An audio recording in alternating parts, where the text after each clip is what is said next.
ಹಾಗಲ್ಲ ಕಣೋ, ಇಂಥ ಪರಿಸ್ಥಿತಿಲಿ ಅವಳನ್ನು ಹೇಗೆ ಕಳಿಸೋದು? ಅದು ಅಲ್ಲದೆ ಆ ದುಷ್ಟ ಏನೇನು ಪ್ಲ್ಯಾನ್ ಮಾಡ್ಕೊಂಡಿದ್ದಾನೋ ಏನೋ. ಇವಳಿಗೇನಾದರೂ ತೊಂದರೆ ಮಾಡಿದ್ರೆ ನಂಗೆ ಸಹಿಸೋಕ್ಕಾಗತ್ತಾ? ಅಮ್ಮ, ಒಂದ್ಸಲ ಮಧ್ಯರಾತ್ರಿ ಹೊರಗಡೆ ಹೋಗಿ ನೋಡು.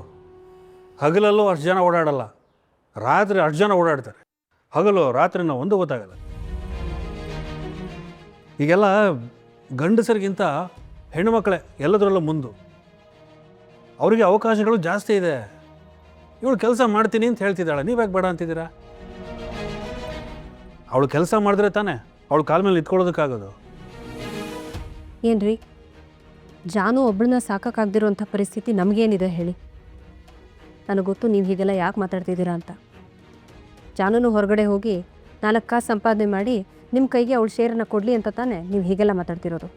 ಏನು ಮಾತಾಡ್ತಿದ್ಯಾ ನೀನು? ಅಣ್ಣನಾಗಿ ತಂಗಿ ಹತ್ರ ದುಡ್ಡು ತೊಗೊಳೋದಕ್ಕಾಗತ್ತಾ? ಅವಳು ದುಡ್ಡು ನನಗೆ ಬೇಕಾಗಿಲ್ಲ. ಅವಳ ಜೀವನದಲ್ಲಿ ಆಗಿರೋದನ್ನೆಲ್ಲ ಮರೆತು ಖುಷಿ ಖುಷಿಯಾಗಿ ಎಲ್ಲರನ್ನ ನಗಿಸ್ತಾ ಇರಿ ಅನ್ನೋದೇ ನನ್ನ ಆಸೆ. ಅಣ್ಣ, ನಿನ್ನ ಆಸೆನೂ ನಾನು ಈಡೇರಿಸ್ತೀನಿ. ಇವಾಗ ಇಂಟರ್ವ್ಯೂಗೆ ಹೋಗ್ತಿದ್ದೀನಿ ಅಂದ ತಕ್ಷಣ ಕೆಲಸ ಸಿಕ್ಬಿಡುತ್ತೆ ಅಂತ ಏನಿಲ್ವಲ್ಲ,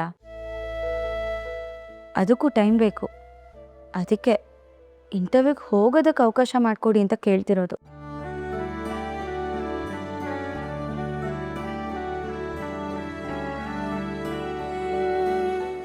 ಜಾನು, ನಿನ್ನ ಮನಸ್ಸು ಖುಷಿ ಸಿಗುತ್ತೆ ಅಂದರೆ ನೀ ಹೋಗ್ಬಮ್ಮ.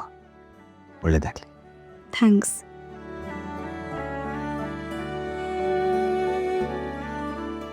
ಅಮ್ಮ, ಹೋಗಿ ಬರ್ತೀನಿ. ಹುಷಾರ್ ಪುಟ್ಟಿ. ಬರ್ತೀನಿ. ಅದಕ್ಕೆ ಆಯ್ತು ಅಣ್ಣ. ಹುಷಾರು ಹುಷಾರು.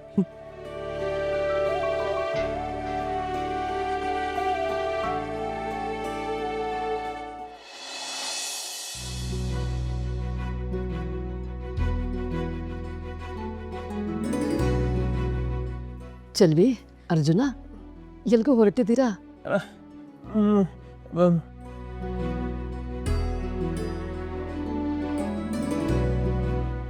ಚೆಲ್ವಿ, 1 ನಿಮಿಷ ಕಣಮ್ಮ.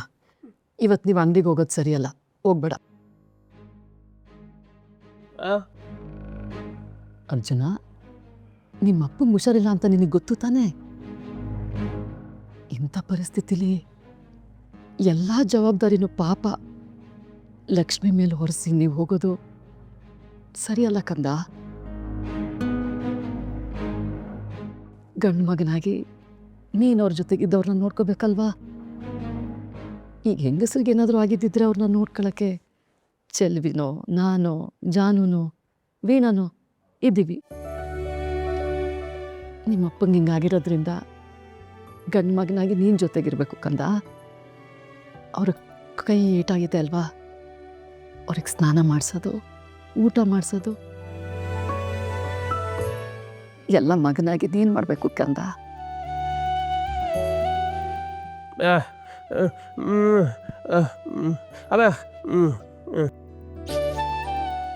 ನನ್ನ ಕತೆ ಹಂಗಿರ್ಲಿ ಕಂದ.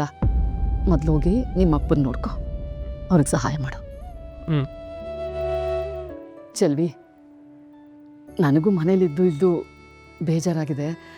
ನಿನ್ನ ಜೊತೆ ನಾನು ಬರಲ್ಲ ಅಂಗಡಿಗೆ, ನಿನಗೂ ಸ್ವಲ್ಪ ಸಹಾಯ ಆಗುತ್ತೆ. ಅಯ್ಯೋ ಅತ್ತೆ, ನಿಮ್ಗೆ ಯಾಕೆ ಕಷ್ಟ ಇಲ್ಲ? ಏನೂ ಬೇಕಾಗಿಲ್ಲ. ಹೆಂಗೆ ಇವ್ರ ಮನೇಲೆ ಅವರಲ್ಲ, ಅವ್ರ ಜೊತೆ ನೀವಿರಿ. ನಾನು ಹೋಗ್ಬಿಟ್ಟು ಬರ್ತೀನಿ. ಸರಿ ಕಣಪ್ಪ.